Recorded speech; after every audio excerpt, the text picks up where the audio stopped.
จะบอกเหตุผลให้ใครเข้าใจว่าทำไมต้องรักเธอเสียมากมา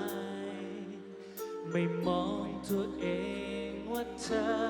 ไม่แคร์ไม่เคยจะแลเลยก็รู้เหมือนคนโง่ที่รักเธอเพียงข้างเดียวทั้งที่ไม่มีหวังยังไม่ห้ามใจแค่ขอได้ใกล้เธอแค่นี้ก็เป็นสุขใจแค่แอบมีเธออยู่ในใจก็พอไม่ขอให้เธอมารักและเห็นใจฉันแค่ปล่อยให้คนคนหนึ่งฝันไปก็แล้วกันอย่าสนใจเลยอย่าสนใจแค่แอบมีเธออยู่ในใจก็พอก็เพราะเธอมีความหมายอยากให้เข้าใจไม่อยากให้เธอรำคาญทุกคราวที่เผลอไปลืมคิดว่าเธอไม่รักกัน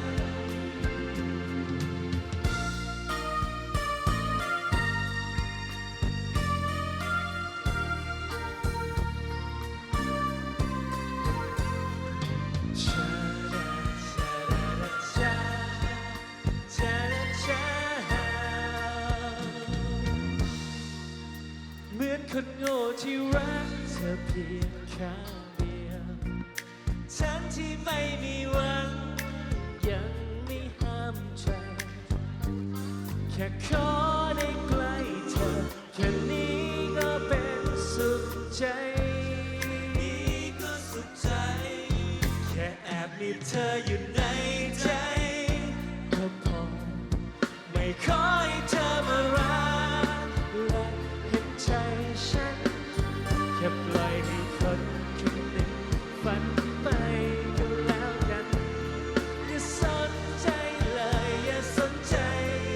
แค่แอบมีเธออยู่ในใจก็พอก็เพราะเธอมีความหมายอยากให้เข้าใจ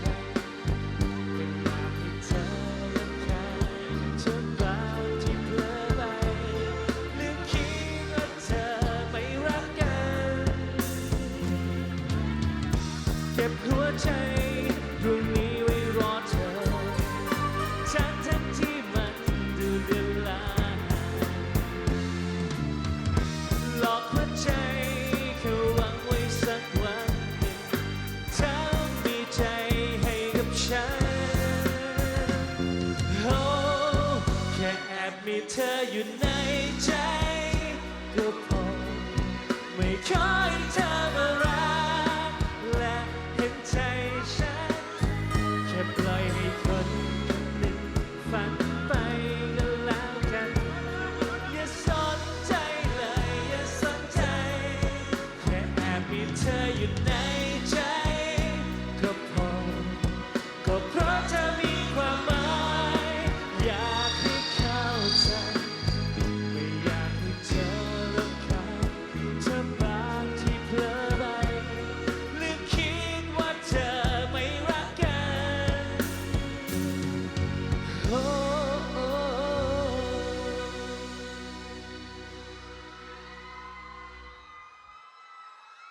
สบายดี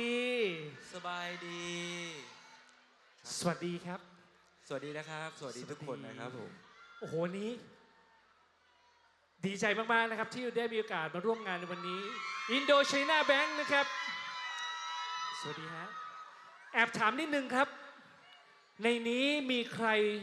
ไม่รู้จักเพลง Live Oil บ้างไหมอ่ะมีไหม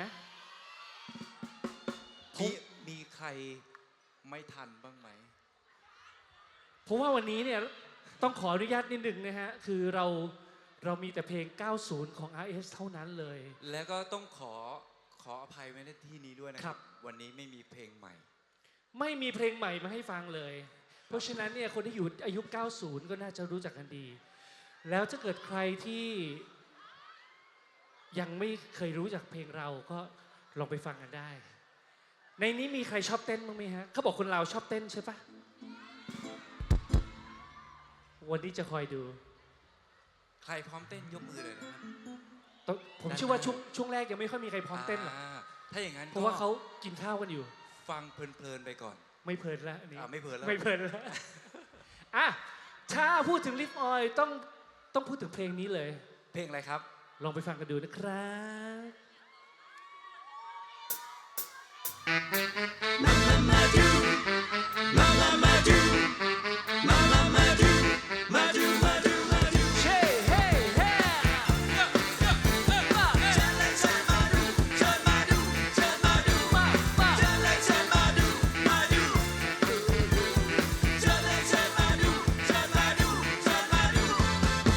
ไปเลยใจดีๆมันดูไวๆจะรอทำไมให้มันเสียเวลา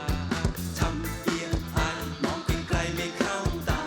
มาดูชัดๆเข้ามาวัดไปเลยดูไม่เสียดายดูไม่แม้ดูไม่เสียดายดูไม่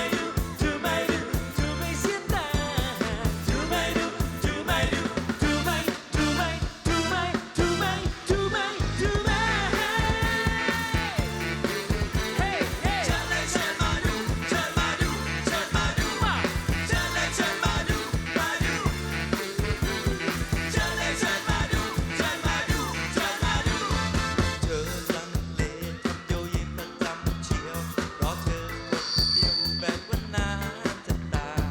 เอาเลยเธอเปิดใจดูให้รู้กันไปรักเธอแค่ไหนจะได้รับประกันดูไม่เสียดายดูไม่แม้ดู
ไม่เสียดายดูไม่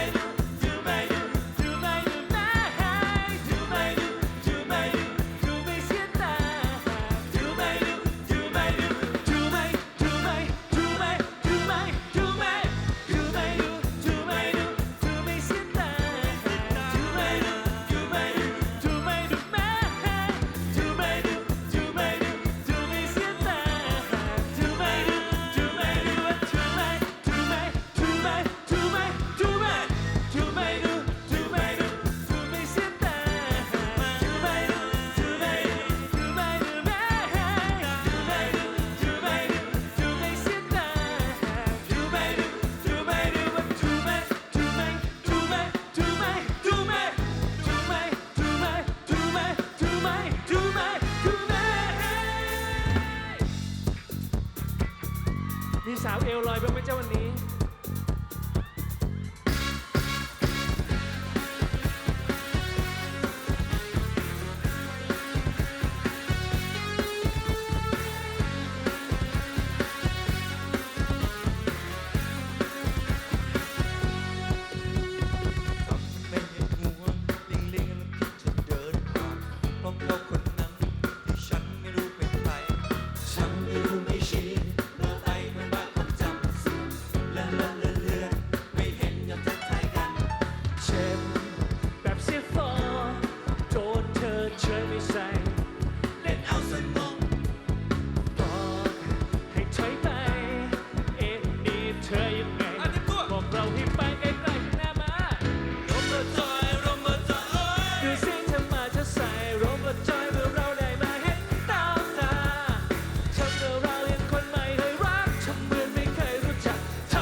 เราที่ไปไกลๆฮะร่วมเปิดจอยร่วมเปิดจอยโอ้ยดูสิเธอมาจะใส่ร่วมเปิดจอยเมื่อเราได้มาเห็นตามตา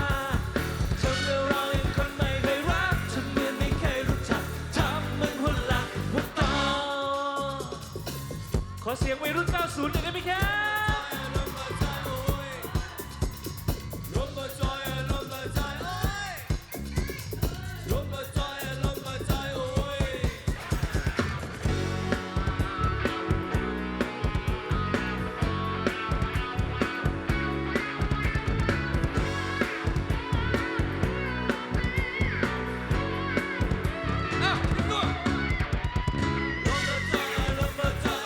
ดูสิเธอมาจะใส่ร่วมเปิดจอยเมื่อเราได้มาเห็นตามตา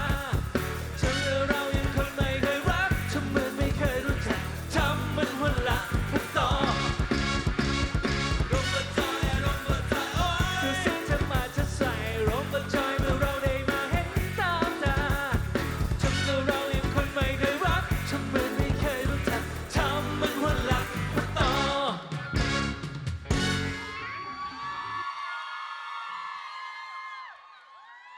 ขอบคุณครับ เป็นเพลงที่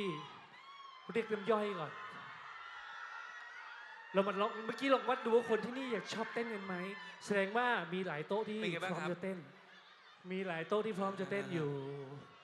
ยัง นะ ยังหัวค่ำมันอยู่เนาะ ยังหัวข้ามอยู่ เดี๋ยวค่อยๆ ฟังเพลงเราไปแล้วกัน เอางี้ เดี๋ยวตอนนี้ยังมีคนทานข้าวอยู่เนาะ เดี๋ยวเราเพลงช้าๆกันก่อน เราเอาเพลงช้าๆมาฝากด้วยนะครับผม ถ้าพูดถึงเพลง Lift Oil เพลงช้าๆนึกถึงเพลงอะไรบ้างไหมครับ ทันไหม ทันไหมไม่รู้จะจำเพลงนี้ ผม ได้ห ว่า รือ ด้าน เป หน้า ล่า หลายคนนี้ไม่ทัน สวัสดีค่ะนี่หนูรู้จักคุณลุงเขาไหมลูก รู้จักลุงไหม รู้จักลุงไหมนี่ลุงออย ส่วนคนนี้พี่ลิฟนะ เด็กไป จำไว้นะลูก ไปสร้างความทรงจำอะไรที่ผิดๆให้เด็ก เด็กเขาจำได้ ลุงออย พี่ลิฟ นี่ลุงเอง ดีใจมากเลยคิดว่าเป็นเด็กอ๋อนี่เราก็วัยใกล้เคียงกันนะ พูดถึงอะใช่ไหมอายุถึง 30หรือยังครับ 50 จริงเหรอหุ้ยวัยรุ่นหน้าเวทีเราอายุ 50 กันนะ ดูไม่น่าถึงนะครับ น่าจะสัก 60 เอ้ย ครับ ไม่ใช่เราเล่น นี่ เล่น นะบูบี้ ไปร้องเพลงกันดีกว่า ครับ เพลงนี้มอบให้ทุกคนนะครับ ถ้าร้องได้ช่วยร้องด้วย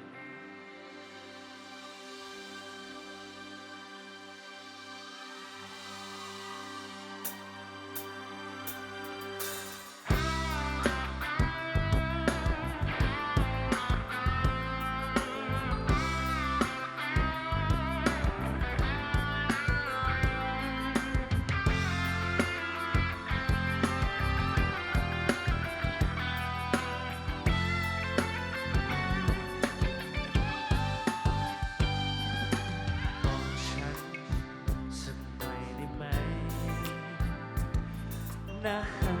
มามองนิดเดียวก็พอดูสิว่าใครมางอเฝ้ารอเธอนานแล้วรู้หรือเปล่ารู้นะรู้ว่าเธอกำลังคิดถึงฉันอยู่สายตาเธอเองยังไงที่มันฟ้องแล้วเมื่อไรเธอจะยอมใจอ่อนเห็นใจเธอขอร้องอย่างอ่อนได้แล้ว กลับใจมารักกันอย่างเคย อยากจะขอเพียงอยากจะขอแค่นิ้วก้อยเธออย่าทำเขินมาเกี่ยวกันไว้แค่นิ้วก้อยเอง รู้ไว้เถอะว่าฉันไม่มีใคร ส่งมือเธอมาให้ฉันดีนะเราที่กันขัดขืนใจอย่างไรอย่าไปจำไว้อยากจะขอเพียงอยากจะขอแค่นิ้วก้อยเธออย่าทำเขินมาเกี่ยวกันไว้นิ้วก้อยเองจับมือฉันไว้เธอมาเริ่มต้นกันใหม่ยังรัก ฉันใช่ไหมอยากให้ฉันรอ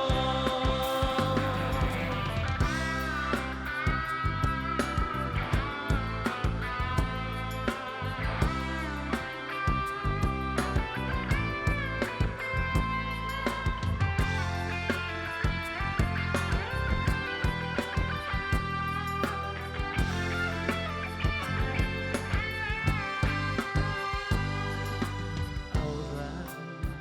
มาเกี่ยวกันไว้ รู้ไหมในใจฉันมีแต่เธอ อยากรักเธออยู่เสมอ ขอเพียงเธอสักนิ้วคืนดี รู้นะรู้ว่าเธอกำลังคิดถึงฉันอยู่ สายตาเธอเองนั่นไงที่มันฟ้อง แล้วเมื่อไรเธอจึงยอมใจอ่อนเห็นใจเธอขอร้องอย่างงอนไปแล้วใจไม่รักกันอย่างเคยอยากจะขอเพียงอยากจะขอแค่นิ้วก้อยเธอ อยากจะแค้นมาเกี่ยวกันไว้นิ้วก้อยเองรู้ไหมว่าฉันไม่มีใครส่งมือเธอมาให้ฉัน ดีนะเราดีกันขัดขืนใจอย่างไร อย่าไปจำไว้ อยากจะขอเพียงอยากจะขอนิ้วก้อยเธอ อยากจะแค้นมาเกี่ยวกันไว้นิ้วก้อยเองรู้ไหมว่าฉันไม่มีใครจับมือฉันไว้เธอ มาเริ่มต้นกันใหม่ อยากรักฉันใช่ไหมอยากให้ฉันรอ อยากจะขอเพียงอยากจะขอแค่นิ้วก้อยเธอ อยากจะแค้นมาเกี่ยวกันไว้นิ้วก้อยเองรู้ไหมว่าฉันไม่มีใครจับมือฉันไว้เธอ มาเริ่มต้นกันใหม่ อยากรักฉันใช่ไหมอยากให้ฉันรอ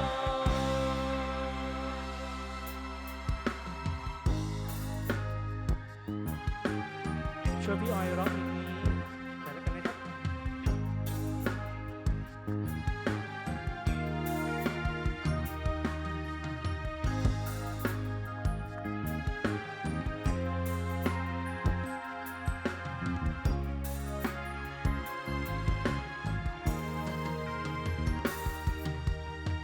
เธอคนเจ็บช้ำและก็เสียใจมากกว่านั้น เธอจึงดึงฉันเข้าไปเพื่อแทนใคร เวลาไม่นาน เธอกับเขาเคลียร์กันเข้าใจ คนควรต้องไปก็คือฉันเอง ไม่อยากเป็นกอเขาคอเมื่อเธอและเขาดีกันใหม่ อยู่ต่อไปเธอก็คงหนักใจ ไม่บอกก็ยังรู้เลย ว่าใจจริงเธอจะเลือกใคร เจ็บปวดยังไงฉันคงต้องยอม จะหลอกกันไปทำไมรักกัน เมื่อในความเป็นจริงมันสวนทางทุกๆสิ่ง ทุกๆอย่างยิ่งเห็นยิ่งทรมานยิ่งช้ำใจจะหลอกกันไปทำไมรักกันก็เมื่อเธอมีคนสำคัญฉันนั้นเข้าใจ ว่าเขาเป็นใคร ฉันเป็นใคร ลืมฉันไปดีกว่า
ขอบคุณครับ เป็นเพลงช้าๆเนาะจากอัลบั้ม Lift of Oil รู้ไหมครับว่า Lift of Oil ร้องเพลงอัลบั้มแรกเนี่ยปีอะไรพอรู้ไหมฮะ ถ้าคนที่เป็นแฟนกับพวกเราจริงๆน่าจะจำได้ ไม่นานนี่เองครับ ประมาณสัก ผ่านมาไม่กี่ปีเองครับ 30 ปีนี่เองครับ ตอนนั้นบางคนยังเด็กอยู่เนาะเอางี้เดี๋ยวช่วงนี้เรามีเพลงสนุกๆจากพี่ๆเพื่อนๆในค่าย RS มาฝาก ถ้าใครเป็นแฟนคลับ RS นี่ต้องรู้จักเลยยุคนั้น ใช่ใช่ น่าจะคุ้นกันบ้างนะครับ ถ้าไม่อยากลุกเต้นนั่งขยับไปได้นะจ๊ะ ถ้าไม่อยากขยับ ก็กระดิกนิ้วก็ได้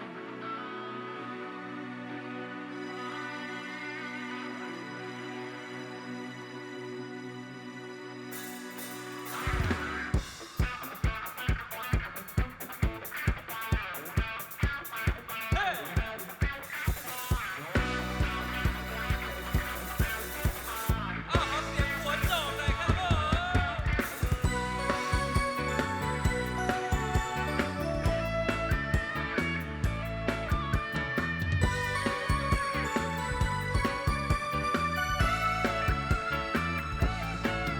จะไปไหนเมื่อไรมาบอกกันสักคำฉันขอตามไปด้วยคน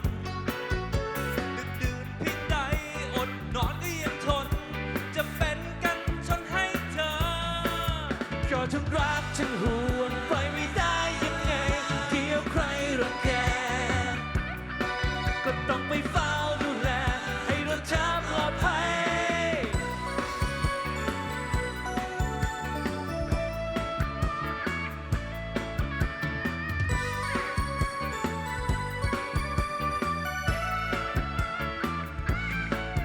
จะไม่ขออะไรทำให้เธอวุ่นวายแค่ขอไปคอยคุ้มกัน อย่าชวนใครไป อย่าเพิ่งคิดรำคาญอยู่นานยังไงก็รอ ก็ทั้งรักทั้งห่วงปล่อยไม่ได้ยังไงเดี๋ยวใครรังแกก็ต้องไปเฝ้าดูแลให้พวกเธอปลอดภัย ก็เป็นแค่นี้เป็นแค่บริการไม่เท่าไรยังทนได้ ทุ่มเทอย่างนี้ เธอก็คงเห็นใจอาจรักเราสักวัน ก็เป็นแค่นี้เป็นแค่บริการไม่เท่าไรยังทนได้ทุ่มเทอย่างนี้เธอก็คงเห็นใจอาจรักเราสักวันโชว์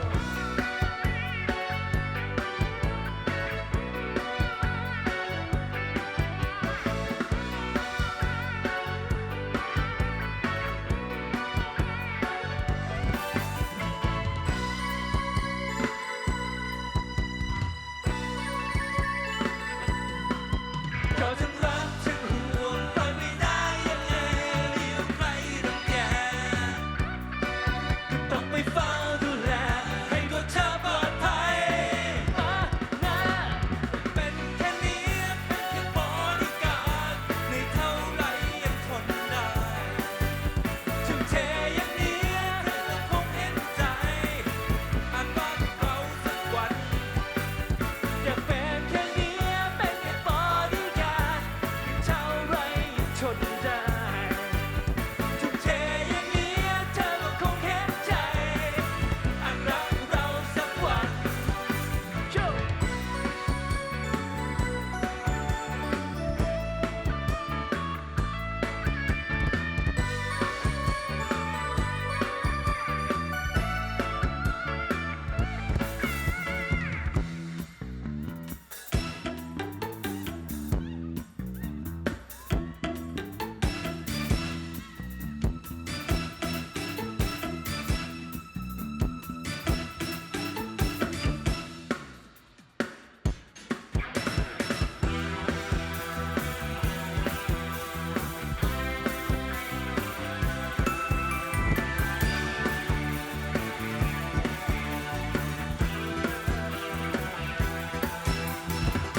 คนชอบลุย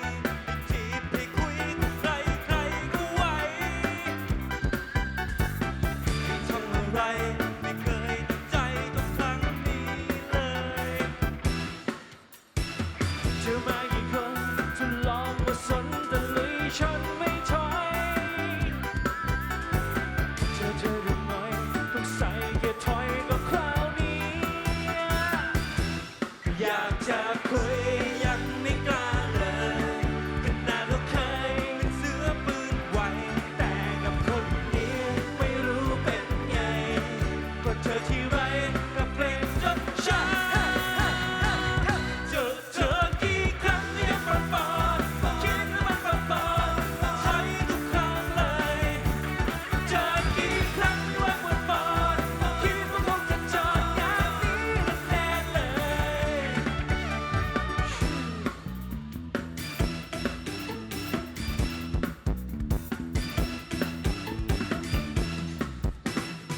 ตำนานที่มีก็จำขึ้นใจก็เอามาไว้ใช้ เอาใจอย่างไรจะยังไงก็ต้องมาดู พอเจอกับเธอที่ใจก็จะหัวใจไปที่ไหนยังรู้เลยไหมต้องอึดอัดใจอยู่อย่างนี้ อยากจะคุยยังไม่กล้าเลยขนาดเราเคยเป็นเสือปืนไหวแต่กับคนนี้ไม่รู้เป็นไงมาเจอที่ไรกับเพลงต้นฉาเจอเธอกี่ครั้งก็ยังฝันฝันคิดแล้วมันฝันฝันต้องใช้ทุกครั้งเลยเจอกี่ครั้งไม่ไหวฝันฝันคิดว่าคงจะจอดอย่างนี้แน่เลย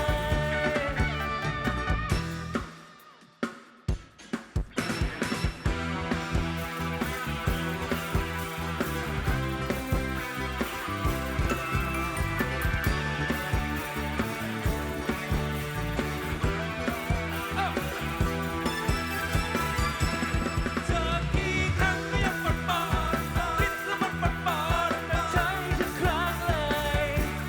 เจอกี่ครั้งที่ไม่ฝันฝันคิดว่าคงจะจอดงานนี้แน่เลยเจอกี่ครั้งที่ยังฝันฝันคิดแล้วมันฝันฝันเป็นใจทุกครั้งเลยเจอกี่ครั้งที่ไม่ฝันฝันคิดว่าคงจะจอดงานนี้แน่เลย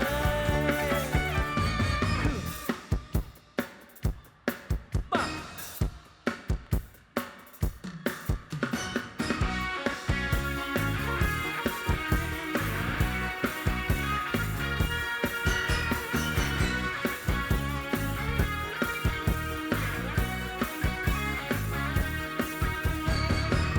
แต่งตัวมาดแมนดุดบ้านดาราโก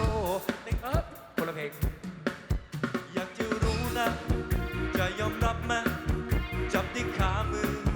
จะแก้ตัวมายังไงก็รับซะจะไม่แค้นใจ แต่นี่ทำไมกลับลื่นตามเคย หลอกกันมาตลอดฉันยังอภัยจนเก็บเอาไว้ไม่เคยปิดปากยอมตลอดไม่เคยหลบฉากเธอกลับมองฉันไม่มีความหมายหรืออะไรสิ้นใจ เธอสับเป็นเร็วนักรักหลายคนจนรับไม่ได้กว่าจะรู้ว่าเธอลืมอย่างกับบ้าได้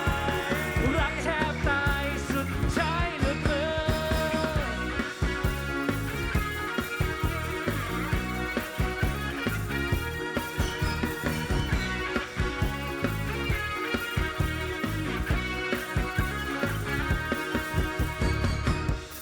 จนมีสิทธิ์ไหมคะ เฮ้ย มีงานทำไหมคะ ไม่ ปาลิญญาไม่มี พ่อยังเพราะรักเธอก็เพราะรักหลอกให้งมงายเกือบต้องตายไปเป็นกว่าจะรู้รสลงกว่าจะชัดเจนสุดที่ตายเย็นๆด้วยน้ำมือเธอหลอกกันมาตลอดฉันยังอภัยเธอเก็บเอาไว้ไม่เคยปิดปากยอมตลอดไม่เคยหลบฉากเธอกลับมองฉันไม่มีความหมายหรือบันไลสิ้นใจ เธอสับเป็นเร็วนักรักหลายคนจนรับไม่ได้ กว่าจะรู้ว่าเธอลืมอย่างกับปลาไหลรักแทบตายสุดท้ายเหลือ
และไม่รู้ทำไมต้องยอมให้เธอหลอกฉันเพราะใจอ่อนนะ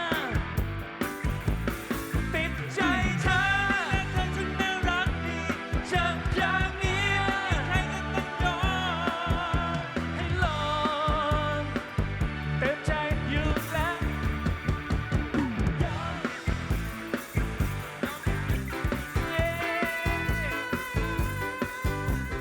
ยอม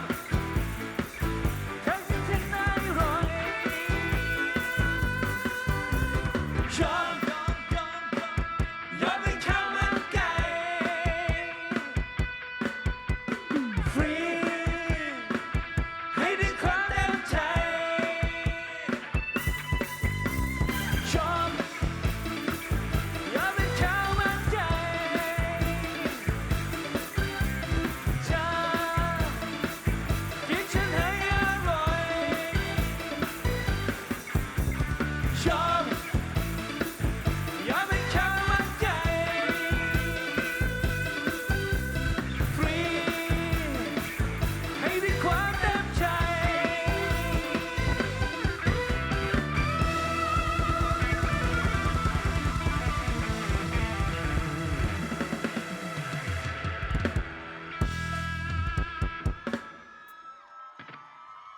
ขอบคุณครับ เมื่อกี้เห็นแดนเซอร์แล้วอดใจไม่ไหวจริงๆเลยอ่ะ คือต้องลงอ่ะ คนอื่นเขายังเต้นแบบกระดุกนิดคนนี้มาใส่เต็ม ชอบ เดี๋ยวมอบเพลงช้าๆแบบนี้ให้น้องเขาดีกว่า ดีไหมพี่ตาย เดี๋ยวมอบเพลงชุดนี้ให้น้องเขาเลยดีกว่า เป็นไงบ้างครับเหนื่อยหรือยังครับ ถ้าทางน้องเขาจะเหนื่อยแล้วแหละ เจอท่าเมื่อกี้ไป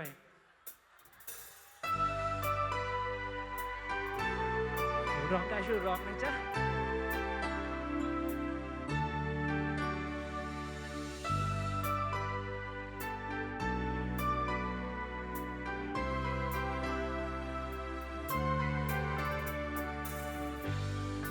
คำว่ารักที่ฉันทุ่มเท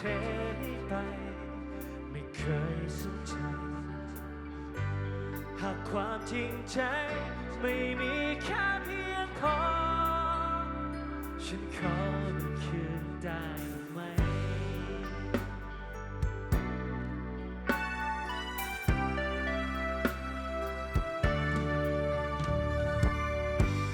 ฝากหนึ่งชีวิตกับคนที่เราไว้ใจ เลยให้ทุกอย่างกลับถูกหักหลังหลอกกันทุกอย่างเลย ไม่รู้จะทำอย่างไร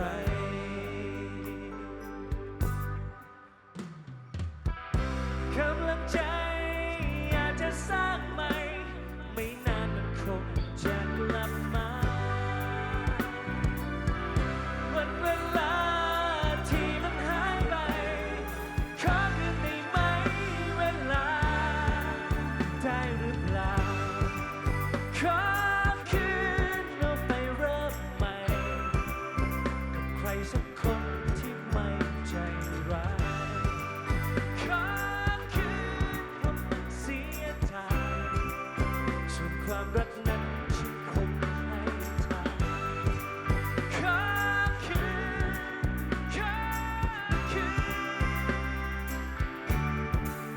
ได้หรือเปล่า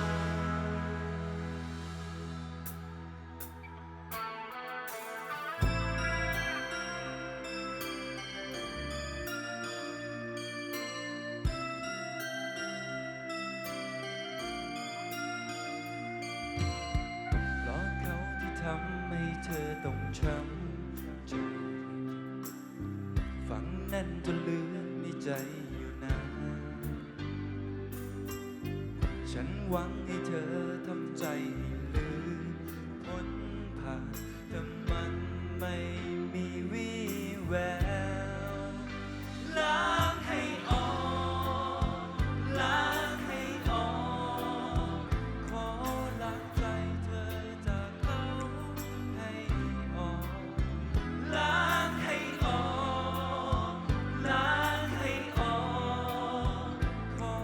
ล้างใจเธอจากเขาให้ออก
ร้ายกันมากไป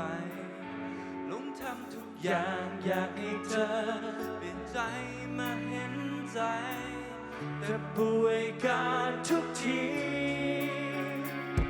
กี่ครั้งขอให้เธออย่าคิดถึงมันหนึ่งขอเท่าไรไม่มีทางครั้งนี้ฉันจะพอเลิกขอทุกอย่างแต่เรื่องเดียวที่จะขอรักเธอให้ไปเสียทีมันคงดีหากฉันลืมรักฉันขอรักเธออย่ามาเห็นกันแค่นั้นเธอคงจะยอมขอรักเธอให้ไปเสียทีมันคงดีหากจะลืมรักฉันขอรักเธออย่ามาเห็นกันแค่นั้นเธอคงจะยอม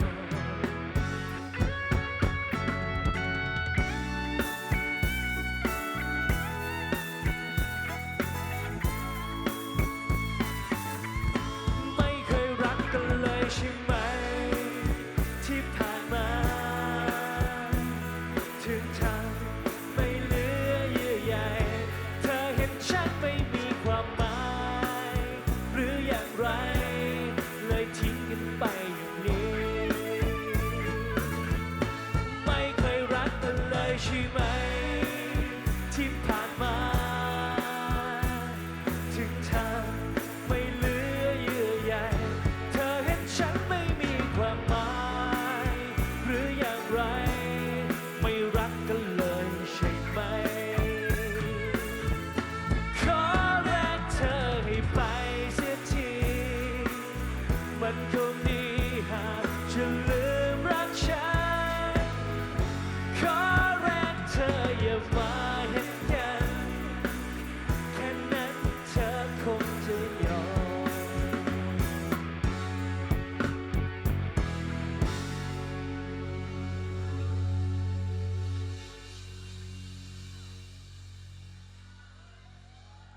พร้อมเต้นกันหรือยังจ๊ะ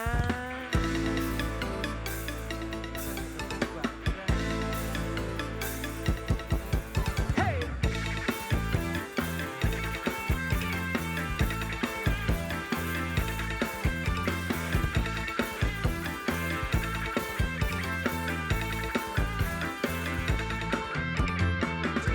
ทุกทีก็สีเธออยู่ทุกวัน Hey! ไฟที่ไกลน้ำมันแต่ควันก็ยังไม่มี Ha! เธอมีกูสักคำกับฉันน่าแตกทุกที ตามเธออยู่ทั้งปีอย่างนี้ไม่เคยเห็นใจ โทษทีพูดไม่เป็นหรือยังไง เหมือนคนเป็นใบเลย ก็โกรธใครหรือไง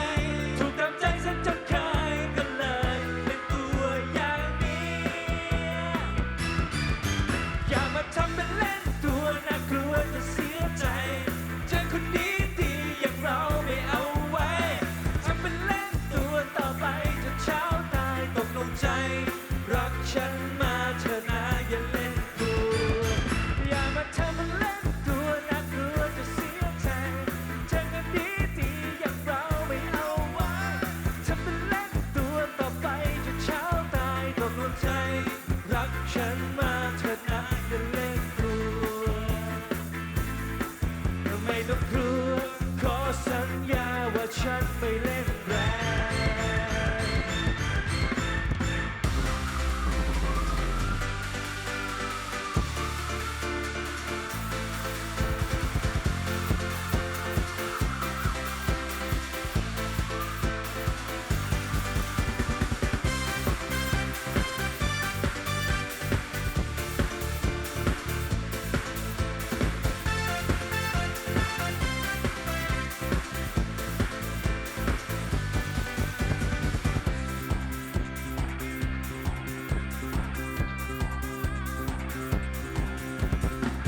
ชั่วโมงเร่งด่วนจะเปิดไฟขอทางให้สัญญาณขอทางรีบไปถึงปลายทาง